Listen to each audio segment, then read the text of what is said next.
Welcome to tea search. మనం గ్రామర్లో ప్రతి ఒక్క టాపిక్ని డీటెయిల్డ్గా చదువుకున్నాం కదా. ఇప్పుడు అవే టాపిక్స్లో నుంచి స్పాటింగ్ ఎర్రర్స్ ఎలా అడుగుతాడు, ఇక్కడ ఈ చాప్టర్లో మనం డిస్కస్ చేయబోయే అన్ని స్పాటింగ్ ఎర్రర్స్ కూడా ప్రీవియస్ ఇయర్ క్వశ్చన్స్. సో మనం దాంట్లో కొన్ని ఇంపార్టెంట్ బిట్స్ని ఈరోజు ఈ సెషన్లో డిస్కస్ చేద్దాం. స్పాటింగ్ ఎర్రర్స్ అంటే ఎలా ఉంటాయి యాక్చువల్గా చూడండి. ఒక సెంటెన్స్ మీకు ఇస్తారు. ఆ సెంటెన్స్ని ఇలా పార్ట్స్గా డివైడ్ చేస్తారు, ABCD.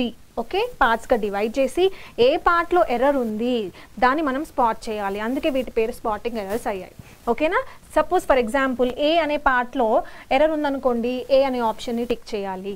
బి అనే పార్ట్లో ఎర్రర్ ఉంటే బి అనే ఆప్షన్ని టిక్ చేయాలి. సిలో ఉంటే సి, డిలో ఉంటే డి. అయితే ఇక్కడ చూడండి, ఇక్కడ ఒక అనదర్ ఆప్షన్ కూడా ఉంది. అదేంటి అంటే నో ఎర్రర్ అని. అంటే మనకి ఇచ్చే సెంటెన్సెస్ ఎప్పుడూ కూడా ప్రతిసారి ఎర్రర్ ఉండాల్సిన అవసరం లేదు. ఒక్కొక్కసారి వాడు కరెక్ట్గానే ఇస్తూ ఉంటాడు. అప్పుడు మనం ఏం చేయాలి, ఆ సెంటెన్స్ కరెక్ట్గానే ఉంది, నో ఎర్రర్ అని చెప్పేసి డి అనే ఆప్షన్ని టిక్ చేయాలి. ఓకేనా, రైట్. సో ఫస్ట్ క్వశ్చన్ని డీల్ చేద్దాం. సి, ఇవన్నీ కూడా మనం డిస్కస్ చేసిన టాపిక్స్లో నుంచే ఆ క్వశ్చన్సే తీసుకోబడ్డాం. Okay, see the first one. When I was young I can run faster than Mohan. Okay, see the sentence. Okay, ఇప్పుడు చూడండి. మనం ఏం చేయాలి, స్పాటింగ్ ఎర్రర్స్ని ఎలా చేయాలి, మనము ఈ లెఫ్ట్ సైడ్ నుంచి చదువుకుంటూ వెళ్ళాలి. ఫస్ట్ నాకు ఏ పార్ట్ వచ్చింది, ఏ అనే పార్ట్ వచ్చింది. సో ఇలా చదువుకుంటూ వెళ్ళినప్పుడు నాకు ఈ ఏ పార్ట్లో ఎలాంటి ఎర్రర్ కనిపించలేదు, స్కిప్ చేయండి. బి పార్ట్కి వెళ్ళండి, ఏమైనా ఎర్రర్ ఉంటే ఫైండ్ అవుట్ చేయండి, లేదు వదిలేయండి. నెక్స్ట్ సి పార్ట్కి వెళ్ళండి. అలా చేసుకుంటూ వెళ్ళాలి. ఓకే, అలా కాకుండా మొత్తం సెంటెన్స్ని చదివిన తర్వాత అలా కూడా చేయొచ్చు. కానీ ఇక్కడ మనకు ఒక కాన్సెప్ట్ ఉంటుంది, దాన్ని టెన్స్ కన్సిస్టెన్సీ అంటారు. ఇది నేను ఆల్రెడీ డిస్కస్ చేశాను. ఓకేనా.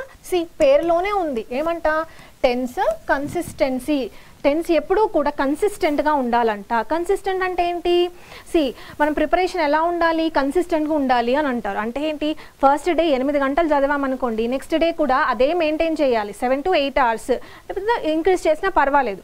కానీ కొంతమంది ఉంటారు, ఫస్ట్ డే చాలా బాగా ఊపు ఉంటుంది, ఎందుకంటే బాగా చదవాలని చెప్పి.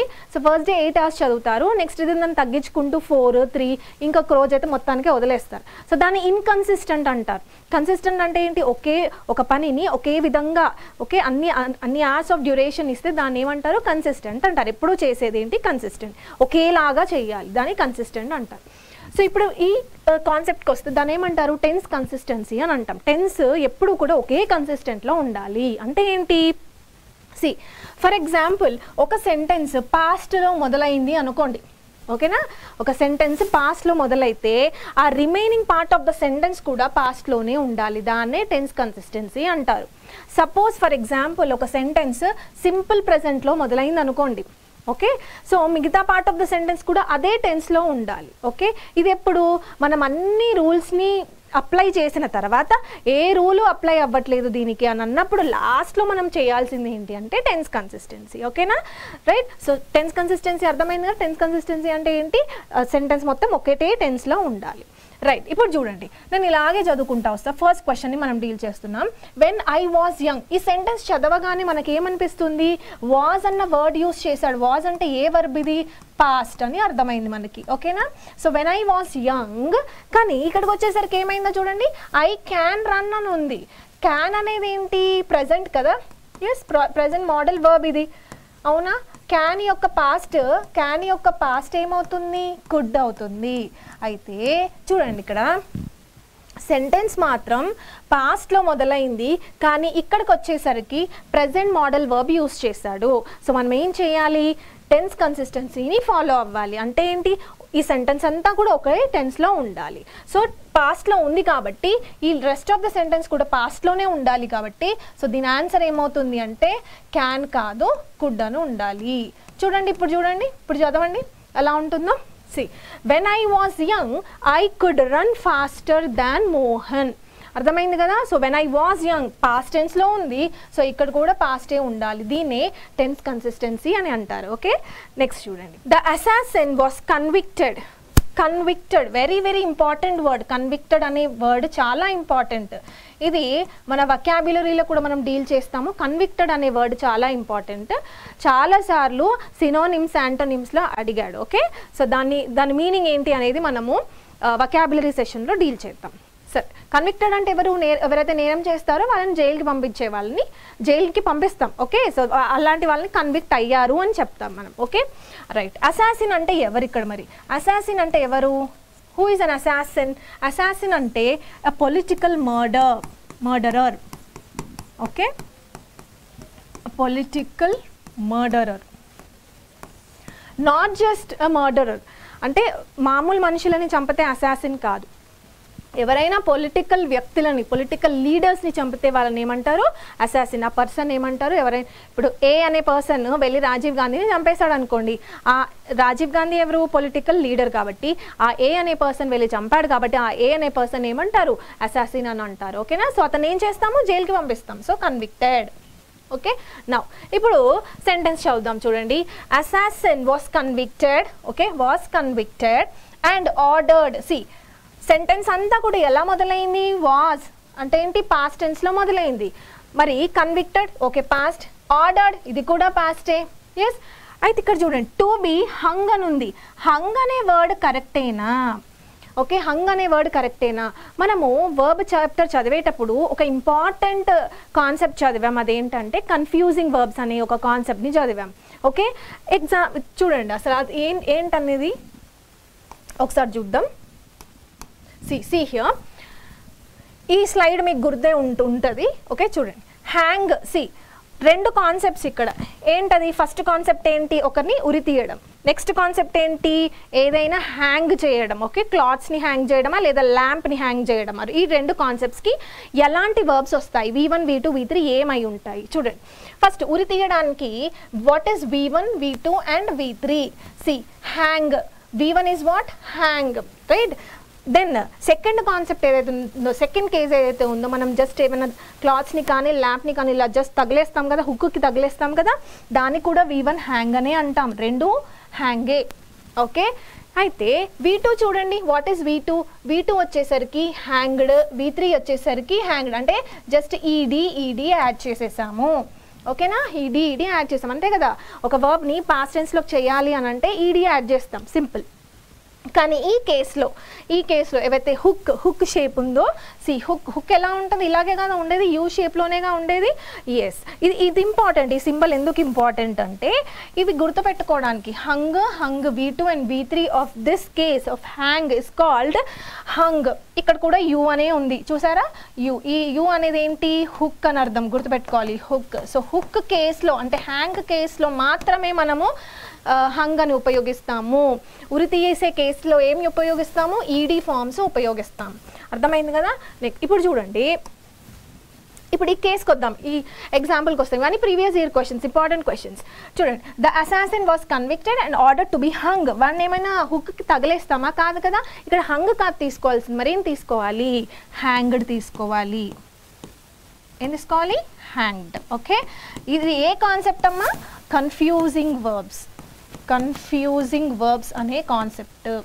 ఇదే కాదు, ఈ టేబులే కాదు, నేను చాలా వర్బ్స్ ఎక్స్ప్లెయిన్ చేశాను కన్ఫ్యూజింగ్ వర్బ్స్లో. సో వర్బ్ అనే చాప్టర్ను ఒకసారి జాగ్రత్తగా చూడండి. నెక్స్ట్ చూడండి, next bit. See the university was found అని అంటున్నాడు. The university was found in 1950 when India was not self dependent in many aspects. ఇక్కడ కూడా చూడండి, నేను సెంటెన్స్ ఇలా చదువుకుంటూ వస్తాను. ద యూనివర్సిటీ వాస్ అంటే ఏ టెన్స్లో వెళ్తుంది? వాస్ అంటే ఏంటి? పాస్ట్ టెన్స్లో వెళ్తుంది. Okay, past. Was found in 1950 when I was, past టెన్స్లోనే ఉంది. Not self dependent in many aspects. Okay, మనం ఏమనుకుంటాము? మొత్తం సెంటెన్స్ అంతా పాస్ట్లోనే ఉంది కదా, ఏం ఎర్రర్ లేదు అని అనుకుంటాం. కానీ ఇది కూడా కన్ఫ్యూజింగ్ వర్బ్ కాన్సెప్టే. అసలు ఫౌండ్ అంటే ఏంటి? ఫౌండ్ అనేది కరెక్ట్ వర్డా ఈ సెంటెన్స్కి? చూడండి, సి హియర్, సి ఇక్కడ కూడా అంతే. First find. సి ఇక్కడ కూడా రెండు కేసెస్ ఉంటాయి. ఫైండ్ అంటే సర్చ్. ఓకే, సర్చ్, ఏదైనా వెతకడం సర్చ్. ఈ ఫౌండ్ ఏంటంటే ఎస్టాబ్లిష్. మన యూనివర్సిటీస్ని ఎస్టాబ్లిష్ చేస్తారు కదా, like Osmania university was found, Nalanda university was found, then Kakatiya university was found. ఇట్లా యూనివర్సిటీస్ని ఎస్టాబ్లిష్ చేస్తాం కాబట్టి సెకండ్ కేస్ ఏమవుతుందంటే ఎస్టాబ్లిష్. ఓకే, ఫస్ట్ కేస్ ఏంటి?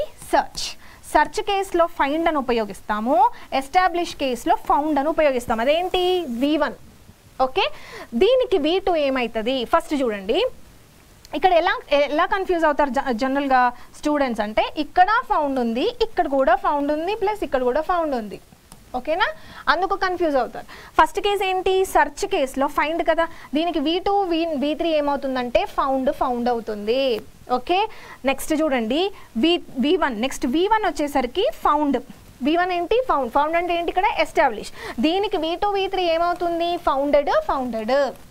ఓకేనా, రైట్. అయితే ఇప్పుడు మనము ఏ క్వశ్చన్ చూస్తున్నాము, యూనివర్సిటీస్ గురించి చూస్తున్నాం. అవునా, యూనివర్సిటీ గురించి చూస్తున్నాం. యూనివర్సిటీని వెతుకుతామా లేకపోతే ఎస్టాబ్లిష్ చేస్తాం. సో ఎస్టాబ్లిష్ చేస్తాం కాబట్టి వాస్ తర్వాత ఎప్పుడు ఏముండాలి, V3 ఉండాలి, పాస్టే ఉండాలి. సో ఏముండాలి మరి ఇక్కడ, ఏం రావాలి, ఫౌండెడ్. సో వాస్ ఫౌండెడ్ అని రావాలి. ఏం రావాలి, వాస్ ఫౌండెడ్. సో ఆ బి పార్ట్లో ఎర్రర్ ఉంది. ఓకేనా, నెక్స్ట్ చూడండి. Okay, next question.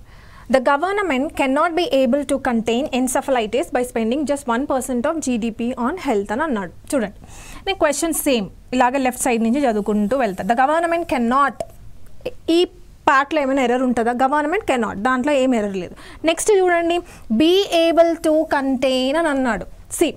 మనం వర్బ్లో ఒక టాపిక్ చదివాం, ఏంటది, క్యాన్ అంటేనే ఎబిలిటీ అని చదివాం. అవునా, క్యాన్ అంటేనే ఎబిలిటీ అని చదివాం. రైట్, క్యాన్ అంటేనే ఎబిలిటీ అని చదివాము.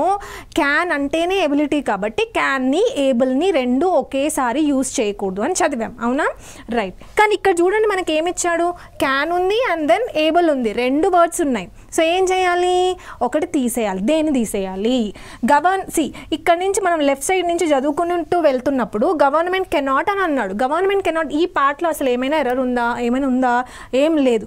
ఎక్కడుంది ఎర్రర్ అంటే ఈ బి పార్ట్లోకి వచ్చేస్తే ఎర్రర్ కనిపిస్తుంది. ఎందుకు, క్యాన్ అంటేనే ఏబుల్. సో అందుకని క్యాన్ ఉంది కాబట్టి మళ్ళీ ఏబుల్ని యూజ్ చేయకూడదు. ఓకే, సో ఈ పార్ట్ బి ఏబుల్ని తీసేయాలి. రైట్, సో కెనాట్ కంటైన్ అనేది కరెక్ట్ సెంటెన్స్ అవుతుంది. రైట్, నెక్స్ట్ క్వశ్చన్ చూద్దాం. నెక్స్ట్ చూడండి, I have not seen him since 20 years and so I cannot say with certainty whether he is alive or dead అని అన్నాడు. ఇదే concept చూడండి, same. I have not seen అనేది ఏ tense, perfect tense. Yes, I have not seen him అనేది perfect టెన్సెస్లో వస్తుంది. Right, అయితే మనం పర్ఫెక్ట్ టెన్సెస్ నేర్చుకున్నప్పుడు ఒక కాన్సెప్ట్ చదివాం, ఏంటది, ఫర్ అండ్ దెన్ సిన్స్ అనే కాన్సెప్ట్ని చదివాం. అవునా, సిన్స్ ఎప్పుడు ఉపయోగిస్తామో ఫర్ ఎప్పుడు ఉపయోగిస్తామని చదివాం. సిన్స్ అంటే ఏంటి, పాయింట్ ఆఫ్ టైంకి ఉపయోగిస్తాము. ఫర్ అనేది పీరియడ్ ఆఫ్ టైంకి ఉపయోగిస్తాం. ఓకేనా, పీరియడ్ ఆఫ్ టైం. అయితే ఇక్కడ చూడండి ఏమంటున్నాడు, ఇక్కడ 20 years అన్నాడు. 20 years అనేది పాయింట్ ఆఫ్ టైమా లేకపోతే పీరియడ్ ఆఫ్ టైమా అంటే period of time. So period of time కాబట్టి మనం ఇక్కడ ఏం ఉపయోగించాలి, ఫర్ అని ఉపయోగించాలి. Very very important question. Since for ఖచ్చితంగా అడుగుతాడు. Since and for very very important concept. Since ఏంటి, point of time.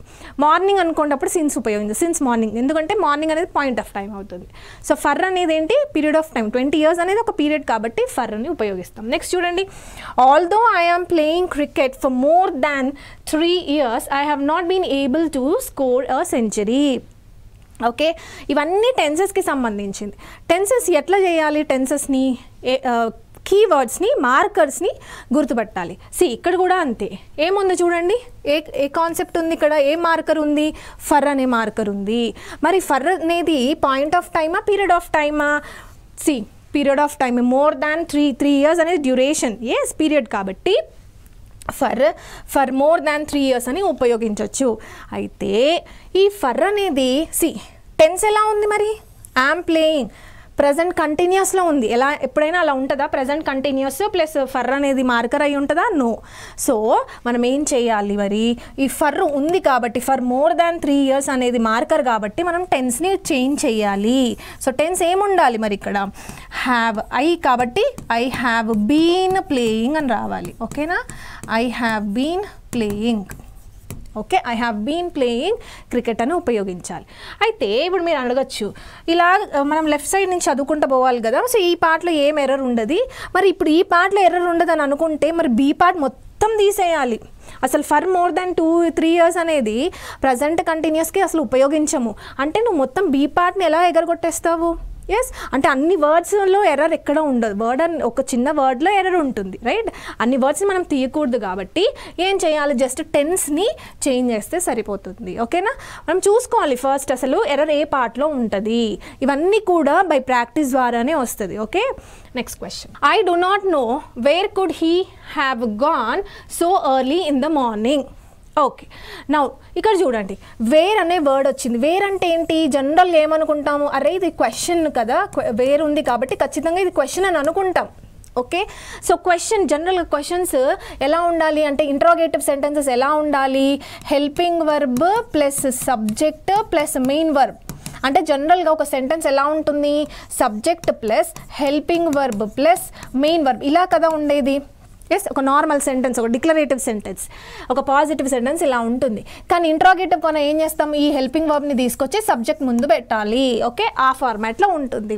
Helping verb plus subject plus main verb, ఇది ఇంట్రాగేటివ్ సెంటెన్స్ యొక్క స్ట్రక్చర్. ఓకేనా? రైట్. ఇంట్రాగేటివ్ సెంటెన్స్ని ఎట్లా గుర్తుపెడతాము? ఓన్లీ ఈ WH వర్డ్ ఉండగానే అది ఇంట్రాగేటివ్ సెంటెన్స్ అంటామా? కాదు. క్వశ్చన్ మార్క్ ఉందా లేదా చెక్ చేసుకోవాలి. ఉందా క్వశ్చన్ మార్క్? ఇక్కడ ఫుల్ స్టాప్ ఉంది. సో అసలు ఇది ఇంట్రాగేటివ్ సెంటెన్స్ కానే కాదు. ఓకే, ఇంట్రాగేటివ్ సెంటెన్స్ కాదు. ఇక్కడ వీడు ఇది ఇంట్రాగేటివ్ సెంటెన్స్ లాగా ఇచ్చాడు. ఎందుకు చూడండి, సబ్జెక్ట్ ఇది. Okay, this is helping verb, this is subject and this is your main verb. Format కనుక చూస్తే ఇంట్రాగేటివ్ సెంటెన్స్ లాగా వస్తుంది. ఎస్, సో మనం ఏం చేయాలి అంటే ఇది ఒక నార్మల్ డిక్లరేటివ్ సెంటెన్స్, ఒక assertive sentence. It's not an interrogative sentence. మనం ఏం చేయాలి? ఈ కుడ్ని తీసుకొచ్చి మళ్ళీ సబ్జెక్ట్ తర్వాత ఉండాలి, ఈ ఫార్మాట్లో ఉండాలి. ఓకేనా? Because it is normal sentence. Next చూడండి, Gauri told me his name after he left. Okay, right. ఈ సెంటెన్స్ ఎర్రర్ ఎక్కడుంది? సి, ఇక్కడ మార్కర్ ఏం చూడాలి అంటే ఆఫ్టర్ అనే వర్డ్. ఓకేనా? ఆఫ్టర్ అనే వర్డ్. సి, మనము ఒక టెన్స్లో, ఏ టెన్స్లో? పాస్ట్ పర్ఫెక్ట్ అనే టెన్స్లో. ఓకేనా? పాస్ట్ పర్ఫెక్ట్ అనే టెన్స్లో మనం ఒక కాన్సెప్ట్ చదివాం. వాటి యొక్క కీవర్డ్స్ ఏంటి? After, after, already, until, before, by the time, when. Okay, ఇవే కదా మనం చదివినవి కీవర్డ్స్. ఓకే, ఈ సెట్ ఆఫ్ వర్డ్స్కి హ్యాడ్ వస్తుంది, ఈ సెట్ ఆఫ్ వర్డ్స్కి హ్యాడ్ రాదు అని చెప్పాను. వీటికి హ్యాడ్ రాదు అని చెప్పాను. ఇది మనం పాస్ట్ పర్ఫెక్ట్లో నేర్చుకున్నాం. మరి ఇప్పుడు చూడండి, ఈ సెంటెన్స్లో మనకి ఏ కీవర్డ్ ఉంది? ఆఫ్టర్ అనే కీవర్డ్ ఉంది. ఓకే, ఆఫ్టర్ అనే కీవర్డ్ ఉంది. ఆఫ్టర్ కీవర్డ్కి ఏం రావాలి? హ్యాడ్ రావాలి. మరి ఇక్కడ చూడండి, ఆఫ్టర్ తర్వాత హీ లెఫ్ట్ అని అన్నాడు అంటే పాస్ట్ టెన్స్, సింపుల్ పాస్ట్ ఉంది. సో ఆన్సర్ ఏం రావాలి? ఆఫ్టర్ హీ హ్యాడ్ లెఫ్ట్ అని రావాలి. ఆఫ్టర్ ఈ హ్యాడ్ లెఫ్ట్. ఓకే, ఆఫ్టర్ ఉన్న సెంటెన్స్కి హ్యాడ్ రావాలి. నెక్స్ట్ చూడండి, we have been celebrating many festivals since centuries. ఇది కూడా అంతే, since and for రూలే.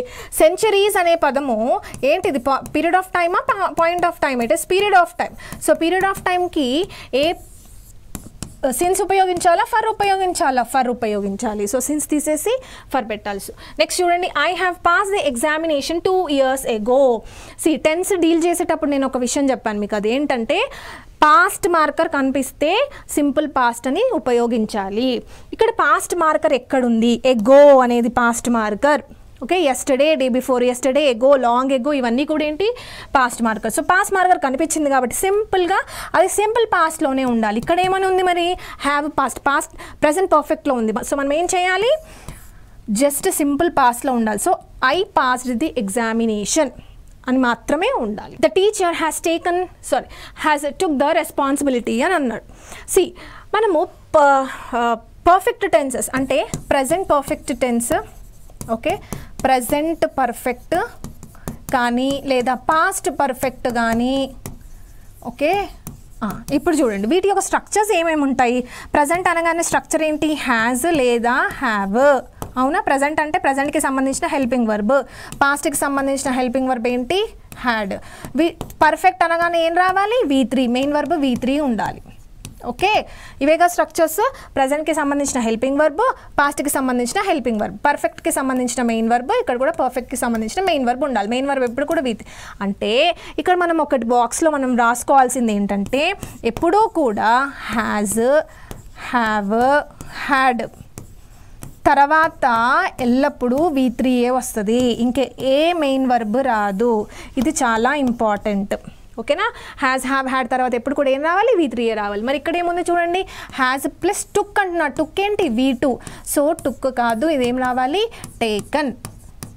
Okay, taken అని రావాలి. Has taken the responsibility. Next చూడండి, last night I dream I was a shake on the 169th floor of Burj Khalifa అని అంటున్నాడు. ఇక్కడ కూడా చూడండి, what is the marker here? Last night అనేది ఏ marker? Past marker. So past marker కాబట్టి past marker కనిపిస్తే మనం ఏం చేయాలి? జనరల్గా అది ఎలా రాసుకోవాలి? సింపుల్ పాస్ట్లో రాసుకోవాలి. So what is the V2 of dream? Dreamt, DREAMT అని రావాలి. ఓకే, వర్బ్ ఫార్మ్స్ చాలా important. V1, V2, V3 forms అనేవి చాలా ఇంపార్టెంట్. ఓకే, నెక్స్ట్ చూడండి, he is having many friends here. Right, verb చెప్పేటప్పుడు, వర్బ్ యొక్క డెఫినేషన్ చెప్పేటప్పుడు వర్బ్ అనేది యాక్షనే కాదు, పొజిషన్ అని కూడా చెప్పాను. For example, Prabhas is having fan following అనకూడదు, హ్యాస్ ఫ్యాన్ ఫాలోయింగ్ అని చెప్పాను మీకు. అయితే ఇక్కడ కూడా చూడండి, మెనీ ఫ్రెండ్స్, ఇక్కడ యాక్షన్ ఏమీ జరగట్లేదు ఈ సెంటెన్స్లో. ఓకే, ఏమంట? ఇతనికి చాలామంది ఫ్రెండ్స్ ఉన్నారు ఇక్కడ అని అంటున్నాడు. అంటే ఏంటిది? పొసెషన్, యాక్షన్ కాదు, పొసెషన్ కాబట్టి జస్ట్ హీ కాబట్టి ఏం రావాలి? హ్యాస్ మాత్రమే రావాలి. So he has many friends here అని ఉపయోగించాలి. నెక్స్ట్ చూడండి, she did not prepare her breakfast yet. Yes, this is very important marker. Yet అనేది ఏ టెన్స్కి మార్కర్? ప్రజెంట్ పర్ఫెక్ట్కి మార్కర్. ఓకేనా? ప్రజెంట్ పర్ఫెక్ట్కి మార్కర్. సో ప్రజెంట్ పర్ఫెక్ట్లో ఉందా? మరి లేదు. డిడ్ నాట్ ప్రిపేర్ అంటే సింపుల్ పాస్ట్లో ఉంది. సో దీని ఏం చేయాలి? షీ హ్యాస్ నాట్ ప్రిపేర్డ్ అని రాయాలి. She has not prepared. Tenses యాక్చువల్గా చాలా ఈజీ. ఎందుకు అంటే జస్ట్ మన మార్కర్స్ని గుర్తుపడితే చాలు, టెన్సెస్ ఈజీగా ఉంటాయి. ఏం చేయాలి? టెన్స్ని చూసి మార్కర్ని మార్చకూడదు, మార్కర్ అలాగే ఉంటుంది. ఓకే, మార్కర్ని చూసి టెన్స్ని మార్చాలి. సిన్స్, ఫర్ మాత్రం సిన్స్ అనేది పాయింట్ ఆఫ్ టైంకి ఉపయోగించాలి, ఫర్ అనేది పీరియడ్ ఆఫ్ టైంకి ఉపయోగించాలి. నెక్స్ట్ చూడండి, mother said son you have finished your homework. ఇది ఏం సెంటెన్స్? క్వశ్చన్ మార్క్ కనిపించిందిగా. ఎస్, సో ఇదేంటి? Interrogative sentence. ఏం సెంటెన్స్ ఇది? Interrogative sentence. ఇప్పుడే చెప్పాను ఏమని? ఇంటరాగేటివ్ సెంటెన్స్ యొక్క స్ట్రక్చర్ ఎలా ఉండాలి? ఫస్ట్ హెల్పింగ్ వర్బ్తోనే స్టార్ట్ అవ్వాలి, ఆ తర్వాత సబ్జెక్ట్ ప్లస్ మెయిన్ వర్బ్ ఉండాలి. ఇక్కడ చూడండి ఎలా ఉంది? సబ్జెక్ట్ ఉంది, హెల్పింగ్ వర్బ్ ఉంది, ఆ తర్వాత మెయిన్ వర్బ్ ఉంది. కానీ మనం ఏం చేయాలి మరి? ఇప్పుడు సెంటెన్స్ని కరెక్ట్ చేయాలంటే ఈ హెల్పింగ్ వర్బ్ని తీసుకొచ్చి సబ్జెక్ట్ ముందు పెట్టాలి. Okay, so have you finished అంటే సి పార్ట్లో ఎర్రర్ ఉంది. రైట్, నెక్స్ట్ చూడండి, ఇవి కూడా certain fill in the blanks. అంటే ఈ క్వశ్చన్ ట్యాగ్స్లు ఉన్నాయి కదా, ఈ క్వశ్చన్ ట్యాగ్స్ అన్నివి అప్పుడప్పుడు మనకి స్పాటింగ్ ఎర్రర్స్గా ఇవ్వచ్చు, లేదా ఇలా ఫిల్ ఇన్ ద బ్లాంక్స్ వైజ్గా కూడా ఇవ్వచ్చు. చూడండి, the story isn't very interesting. ఇచ్చిన సెంటెన్స్ పాజిటివా నెగిటివా? Negative sentence. సో మనకు కావాల్సింది ఏంటి? Positive question tag. ఇక్కడ నాట్ ఉంది కాబట్టి నాట్ని తీసేయండి. So what is the helping verb? Is. మరి స్టోరీని ఏమంటారు? ఇట్ అని అంటారు. సో ఆన్సర్ ఏంటి? Is it. Right, so a is the correct answer. Next చూడండి, లెట్ us గో.